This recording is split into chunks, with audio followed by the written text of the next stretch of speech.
ಹನುಮಂತಯ್ಯನವರ 75 ವರ್ಷ ಆಗಿದೆ ಕಾಂಗ್ರೆಸ್ ಪಕ್ಷದ ಅಧ್ಯಕ್ಷರಾಗಿ.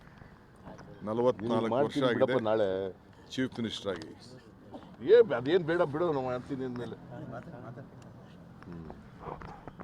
44 ವರ್ಷ ಆಗಿದೆ ಹನುಮಂತಯ್ಯನವರು ಚೀಫ್ ಮಿನಿಸ್ಟರ್ ಆಗಿ. 75 ವರ್ಷ ಆಗಿದೆ ಕಾಂಗ್ರೆಸ್ ಪಕ್ಷದ ಅಧ್ಯಕ್ಷರಾಗಿ. ಅವರು ಒಂದು ಕೊನೆ ಆಸೆ, ನನ್ನನ್ನು ವಿಧಾನಸೌಧ ಸುತ್ತಲೂ ನೀವು ಮೆರವಣಿಗೆ ಮಾಡಬೇಕು ಅಂತ. ಅದನ್ನು ಆವತ್ತಿನ ಕಾಲದಲ್ಲಿ ನಡೆದಿತ್ತು. ಈಗ ನಮ್ಮ ಸರ್ಕಾರಗಳು ಬಂದು ವಿಧಾನಸೌಧದ ಮುಂದೆ ಅವರ ಪುತ್ಥಳಿನ ಹಾಕಿ ಇದನ್ನು ಹನುಮಂತಯ್ಯನವ್ರ ಗೇಟ್ ಅಂತಲೇ ನಾವು ಇಟ್ಟಿದ್ದೇವೆ. ನಮ್ಮ ಶ್ರೀಪಾದ್ ಇಲ್ಲೇ ಇದ್ದಾರೆ.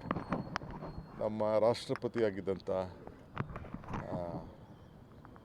ದಿವಂಗತ ಜೈಲ್ ಸಿಂಗ್ ಇಲ್ಲ ಸರ್, ಮುಖರ್ಜಿಯವರು ಕೊನೆ ಕಾರ್ಯಕ್ರಮ ಅವರು ಇಲ್ಲೇನೆ.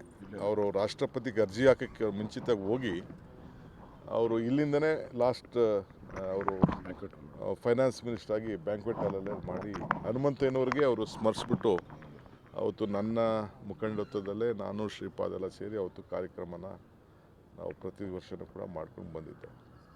ಇವತ್ತು ಅವ್ರ ಬದುಕಿನಲ್ಲಿ ಸಾಕ್ಷಿ ಗುಡ್ಡೆ ಬಿಟ್ಟು ಹೋಗಿದ್ದಾರೆ ಅಂತ ಹೇಳ್ತೀವಲ್ಲ, ಇದು ಸಾಕ್ಷಿ ಗುಡ್ಡೆ. ಇವತ್ತು ಇದೇನಾದ್ರು ದಾವಣಗೆರೆಗೋ ಹುಬ್ಳಿ ಧಾರವಾಡಗೋ ಹೋಗಿದ್ದಿದ್ರೆ ಬೆಂಗಳೂರಿಗೆ ಇಷ್ಟು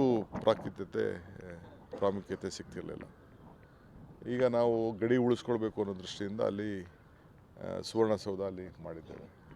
ಹಾಗೆ ಇವತ್ತು ಇಡೀ ಬೆಂಗಳೂರು ಸರ್ಕಾರದ ಒಂದು ದೊಡ್ಡ ಭವ್ಯ ಕಚೇರಿ ಯಾವುದು ಇತ್ತು ಅಂದರೆ ಈಗಿನ ಕಾಲದಲ್ಲಿ, ಆವತ್ತಿನ ಕಾಲದಲ್ಲಿ ಹಿಂದೆ ಅಟಾರ ಕಚೇರಿ ಅಂತ ಕಟ್ಟಿ ಅಲ್ಲಿ ನಡೀತಾ ಇತ್ತು. ಅದು ಬಿಟ್ಟರೆ ಇದೇ ದೊಡ್ಡ ಭವ್ಯ ಕಟ್ಟಡ.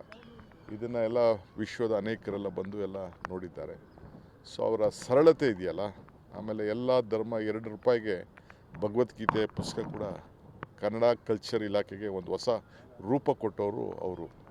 ರಾಮನಗರ ಕುಲೋಸ್ಪೇಟೆ ಅಂತಿತ್ತು, ಅದಕ್ಕೆ ರಾಮನಗರ ಅಂತ ಹೆಸರಿಟ್ಟು. ಅವರು ರಾಮನ ಮಹಾಭಕ್ತ, ಆಂಜನೇಯನ ಮಹಾಭಕ್ತ. ಅವರು ಆಂಜನೇಯನ ಕಳಿಸೋರು. ಪಾಂಡುಪುರಕ್ಕೆ ಹೆಸರಿಟ್ಟವರು ಅವರೇನೆ, ಪಾಂಡುಪುರ ಅಂತ ಹೆಸರಿಟ್ಟವರು ಅವರು.